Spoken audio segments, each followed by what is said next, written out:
Hi everyone. So I've been using this iPhone 14 Pro for a couple of days and I think it was enough time for me to tell you that this iPhone 14 series itself has been disappointing so far. I'm not talking about 14 Pro in general, I'm just talking about the whole series itself. So in my opinion, if you can get just that 13 Pro Max cheaper than this or even in the price of 14 and 14 Plus, just go for that.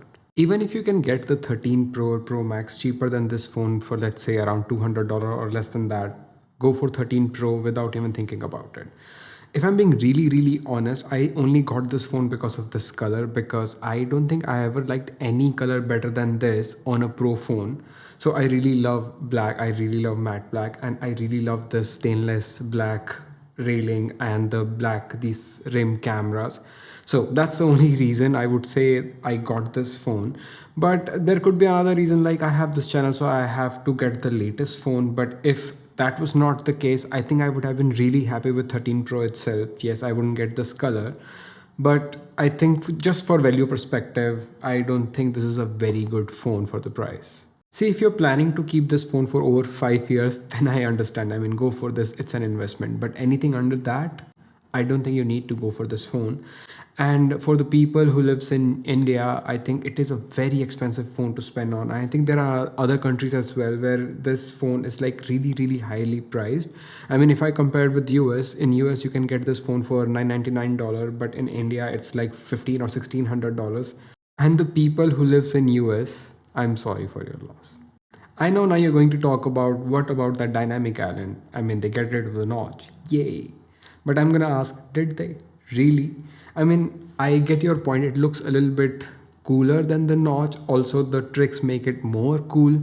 But I think that's it, because it is really limited. And honestly, I find it more distracting than being useful. See, if there was an option to disable it, especially for some apps, I would do it in a pinch.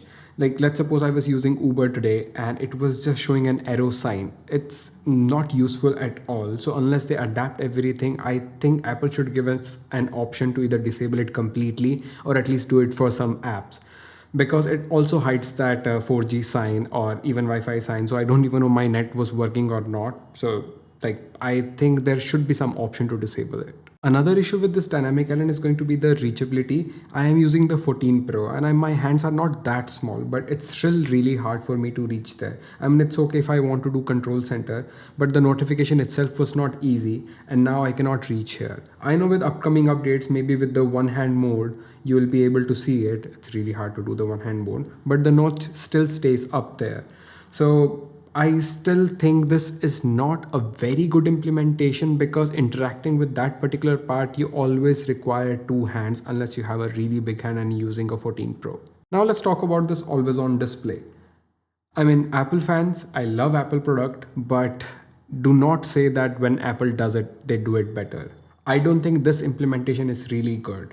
I mean, I find it more distracting than useful and it gives me more anxiety and it eats my battery. I think this screen feels more busy than useful, and whenever I look at it I feel like there's some notification, or I don't know, every time I look at it I feel like there is something on the screen and pick it up and try to check it.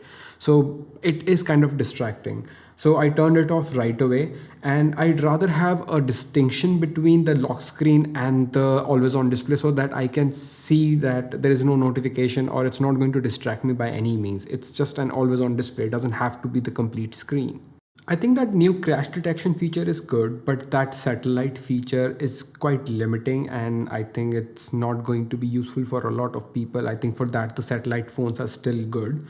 So I'm not going to talk about that because I don't think everyone cares about such features. But I think the major change with this phone, and I think in the Apple history, is going to be the new sensor. So they have upgraded the primary sensor to that 48 megapixel sensor, and you can now also shoot on 2x, which is going to be a crop image of that 48 megapixel sensor. Unless you're a creator who uses his phone to take raw pictures and edit them, you will not find a difference between 13 Pro and 14 Pro.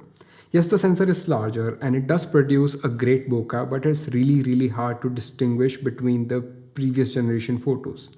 And the HDR still kinda sucks on iPhones. I would say the only difference you will see in the nighttime photos and the selfie camera. I think the Apple has improved the skin tones and they look a lot better. And the nighttime shot barely needs to turn on that night mode. I will do a dedicated camera review of this phone in an upcoming Pixel 7 series, so please do subscribe to my channel if you want to see that. But please do not upgrade to this phone unless you actually want to shoot raw photos, because otherwise the difference might be negligible. So do not get this phone just for the camera. And there are other issues like this phone gets slightly warm and the battery life is also not as good as 13 Pro.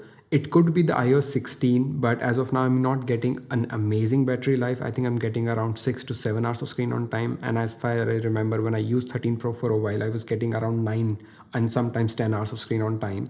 So it could be iOS 16, but it's not great right now. See, unless you're coming from 11 Pro or the older phone, this phone will not be a huge upgrade. I think the biggest upgrade in that Pro generation will be the 13 Pro. I think there were a lot of things were upgraded there. You got the ProMotion and even the sensor have been improved there a lot. And do not get me started on the 14. I mean, I don't even know why Apple launched the 14. I think they should have launched the 14 Plus in the price of 14 and reduced the price of 13 like they did. So that would have been a much better deal for a lot of people. See, I really like this phone and I'm going to keep using it. And I'm not saying it's a bad phone. It's not even a review. I might change my opinion after some time. But as of now, I don't think the price hike was justified in other countries. And it's not a huge upgrade for a lot of people just to get this phone for this pill notch shape. I mean, I know it looks clean, but when you're watching content on it, it's more like intrusive than the notch itself. You can forget about the notch while watching content. This will be there. If you want to ask some question about this phone, you can ask in the comment box or you can just follow me on Twitter. And if you want to watch a full review, you can subscribe to my channel. My name is Rohit. I'll see you in the next one. Till then.